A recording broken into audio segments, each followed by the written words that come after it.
अरावली पर्वतों की गोद में बसा मोरदन नाम का छोटा सा गांव था। गांव छोटा था पर लोगों के दिल बड़े थे।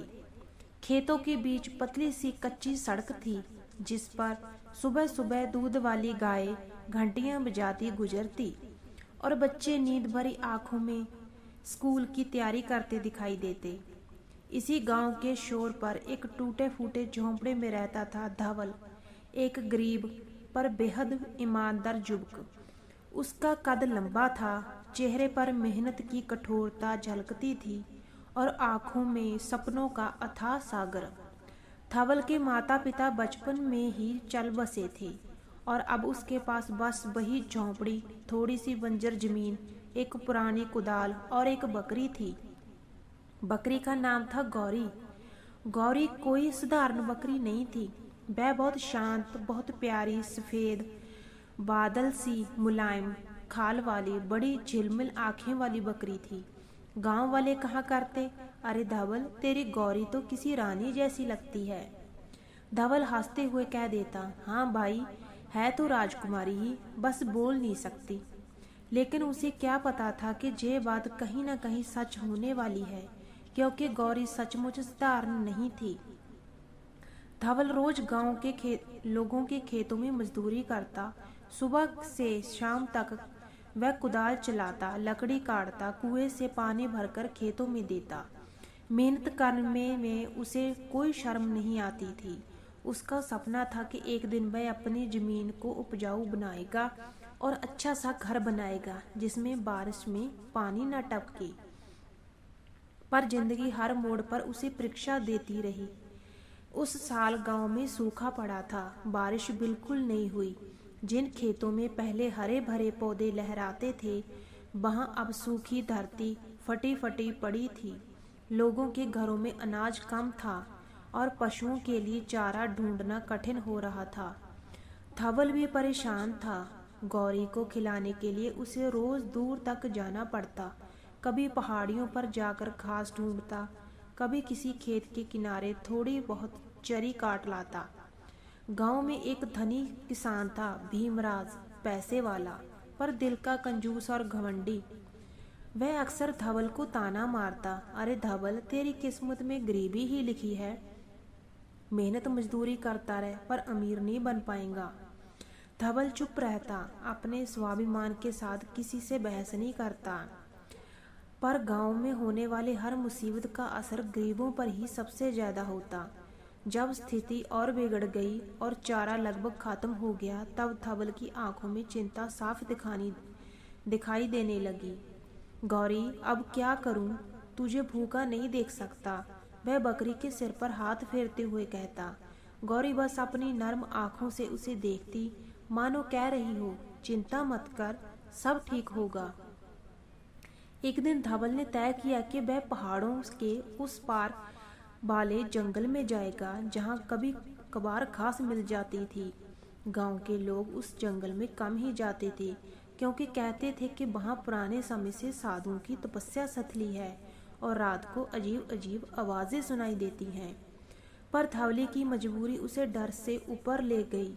सुबह वह गौरी को लेकर निकल पड़ा। रास्ता कठिन था, पत्थरों से भरा, कहीं कहीं ढलान इतना तीखा कि पैरों का संतुलन बिगड़ जाए। हवा पहाड़ियों से सीटी बजाती घूमती थी। करीब 3 घंटे पैदल चलने के बाद वह एक छोटे से खुले मैदान में पहुंचा जहां बेशुमार हरी हरी घास थी। वाह गौरी, आज तो तेरी किस्मत खुल गई, वह खुश होकर बोला। गौरी घास चरने लगी। धवल पास के पत्थर पर बैठ गया, पर तभी उसकी नजर मैदान के बीचों बीच एक विशाल पीपल के पेड़ पर पड़ी। पेड़ इतना पुराना और चौड़ा था कि उसकी जड़ें धरती को बाहों की तरह समेटे थी। धवल ने सोचा, कितना शांत वातावरण है। लेकिन तभी हल्की सी चमक उसकी आंखों में पड़ी। ऐसा लगा जैसे पेड़ के जड़ों के बीच कुछ चमक रहा हो। वह उठकर वहां पहुंचा और देखा, जमीन पर एक छोटा सा चांदी जैसा पत्थर पड़ा था। उसे उठाते ही धवल चौंक गया। वह कोई साधारण पत्थर नहीं था, वह तो छोटा सा हीरा था। उसका दिल तेजी से धड़कने लगा। ये कैसे? पहले तो उसे विश्वास नहीं हुआ, पर वह कोई पागल नहीं था, हीरा असली था। उसकी चमकी उसका प्रमाण थी। पर जहाँ हीरा आया कैसे, उसने खुद से पूछा। तभी उसने पीछे मुड़कर देखा, गौरी की आंखें रहस्यमय तरीके से चमक रही थी। वह खास चबाते चबाते धवल को ऐसे देख रही थी जैसे वह कुछ बताना चाहती हो।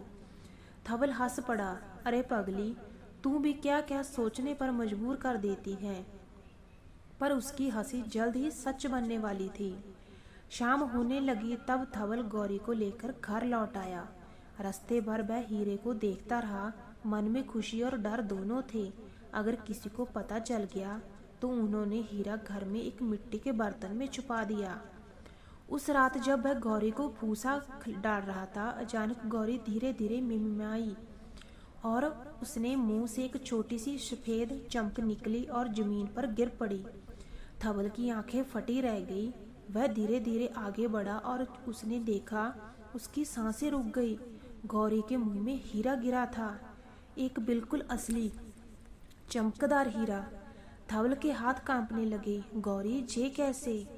तुम हीरा?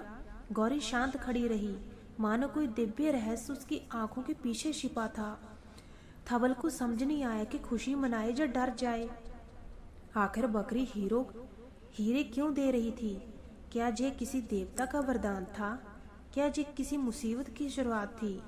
उसने गौरी को गले लगाया और धीरे से कहा, मैं किसी को नहीं बताऊंगा, ये हमारा राज होगा। उसे बिल्कुल अंदाजा नहीं था कि ये राज हमेशा छुपा नहीं रह पाएगा। अब रोज रात गौरी एक छोटा छोटा हीरा देती। धवल उन हीरों को सावधानी से इकट्ठा करता। धीरे धीरे उसने कुछ हीरे बेचकर थोड़ी जमीन खरीदी, खुद का घर बनाया और नए कपड़े खरीदे। गांव वाले हैरान थे। अरे धवल ऐसे कैसे अमीर बन गया? कहीं चोरी वोरी तो नहीं कर रहा, या फिर कोई खजाना मिल गया? धवल बस मुस्कुरा देता और कहता, अरे मेहनत का बल है भाई। पर भीमराज को उसकी तरक्की बिल्कुल नहीं भा रही थी। उसे शक था कि धवल जरूर कोई राज छुपा रहा है। एक रात भीमराव चोरी छिपे धवल के घर के पास आया। उसने गौरी को देखा और खिड़की से झांककर धवल को भी। तभी उसने देखा गौरी के मुंह में चमक निकली और फिर टप की आवाज। भीमराव की आंखें बाहर आ गई। हीरा? उसका लालच उबल पड़ा। उसके मन ने तय किया, ये बकरी तो मुझे ही लेनी है, किसी भी कीमत पर। अगले दिन भीमराज धवल के पास बड़ी मिठास से आया। अरे धवल, सुना है तू तो अब अमीर हो गया है। बढ़िया बढ़िया। वैसे तेरी गौरी बहुत सुंदर है। बेचने का इरादा हो तो बोल देना, जितना दाम चाहे उतना दूंगा। धवल ने साफ मना कर दिया। गौरी मेरी परिवार है, उसे मैं नहीं बेच सकता। भीमराज का चेहरा लाल हो गया, पर वह मुस्कुरा कर बोला, अच्छा अच्छा, जैसी तेरी मर्जी। पर उसके मन में तो चोरी का विचार पनप चुका था। एक अंधेरी रात जब गौरी गांव गहरी नींद में था, भीमराज ने एक आदमी धवल के घर पहुंचे। दरवाजे तोड़ने की आवाज से धवल उठ गया। कौन है? कोई जवाब नहीं। उसने बाहर देखने की कोशिश की, पर तभी 4 लोग घर में घुस आए। उन्होंने धवल को पकड़ लिया और गौरी को रस्सी से बांध लिया। धवल चिल्लाया, गौरी, मेरी गौरी को छोड़ दो। पर कोई नहीं माना। भोर होते ही वह लोग गौरी को लेकर भाग गए। धवल बेबस होकर जमीन पर गिर पड़ा। उसका दिल टूट गया। भीमराज ने गौरी को अपने बड़े से खलिहान में रख दिया। वह इंतजार करने लगा कि कब गौरी हीरा देगी, पर गौरी घंटों तक खड़ी रही, फिर भी उसके मुंह में एक भी हीरा नहीं गिरा। भीमराज चिल्लाया, अरे जल्दी कर, हीरा दे। गौरी ने उसकी ओर देखा भी नहीं। उसकी आंखों में दुख था। धवल की जाद, अपना घर, अपना प्यारा मालिक। 1 दिन, 2 दिन, 3 दिन, पर एक भी हीरा नहीं। भीमराज गुस्से से पागल हो गया। ये बकरी तो नकली है, हीरे वाली बात झूठ थी। उसने गौरी को खाना पीना भी कम कर दिया। गौरी धीरे धीरे कमजोर होने लगी। धवल ने गांव में सबको बताया कि उसकी बकरी चोरी हो गई है, पर किसी ने उसकी मदद नहीं की। आखिर वह अकेले में निकल पड़ा गौरी को ढूंढने। वह जंगलों में भटका, पहाड़ियों में भटका, नदियों के किनारे गया, हर जगह पुकारता, गौरी, मेरी गौरी। एक दिन उसकी मुलाकात बुद्ध साधु से हुई। साधु ने शांत आवाज में कहा, बेटा, जिसे तुम ढूंढ रहे हो वह जीव मात्र बकरी नहीं, वह प्रकृति का उपहार है। वह लोभियों के पास नहीं टिकती। जाओ उसे उसके कष्ट से मुक्त करो। धवल चौंक गया। आपको कैसे पता? साधु मुस्कुराए। जो सत्य है वह हवा से भूला जाता है। कुछ दिनों बाद धवल को आखिर पता चल गया कि गौरी भीमराज के पास है। वह रात के अंधेरे में उसके घर पहुंचा। भीमराज खलिहान में सो रहा था। गौरी कोने में बंधी हुई कमजोर और भूखी खड़ी थी। धवल दौड़कर उसके पास गया। गौरी ने उसे देखते ही रोना शुरू कर दिया। धवल ने रस्सी खोली, पर तभी भीमराज जाग गया। धवल, चोरी करने आया है? धवल ने गुस्से और दर्द से कहा, तूने ही चोरी की थी। गौरी मेरा परिवार है, उसे मैं वापस ले जाऊंगा। भीमराज ने लाठी उठा ली। धवल और भीमराज में लड़ाई हो गई। धवल कमजोर था, पर उसके प्यार की ताकत ज्यादा थी। आखिरकार वह गौरी को लेकर वहां से निकल गया। धवल गौरी को लेकर तेजी से जंगल की ओर भागा और रास्ते में भीमराज के लोग पीछे पड़ गए। धवल ने गौरी को गोद में लिया और पहाड़ की ओर दौड़ा। तभी अचानक जमीन हिली। पीपल के उस पुराने पेड़ के पास पहुंचते ही तेज हवा चली। पेड़ के नीचे एक दिव्य आवाज आई। धवल, दोनों चौंक गए। पेड़ के नीचे प्रकाश फैला और वहीं बुद्ध साधु प्रकट हुए। उन्होंने कहा, गौरी साधारण बकरी नहीं है, ये देवों का प्रजा में से एक है। इसका काम लोभियों के पास जाना नहीं, बल्कि ईमानदार हृदय से परीक्षा लेना है। धवल रो पड़ा। मैंने कोई भूल नहीं की महाराज। साधु ने मुस्कुराकर कहा, नहीं बेटा, तुमने तो प्रेम और निस्वार्थ का परिचय दिया है।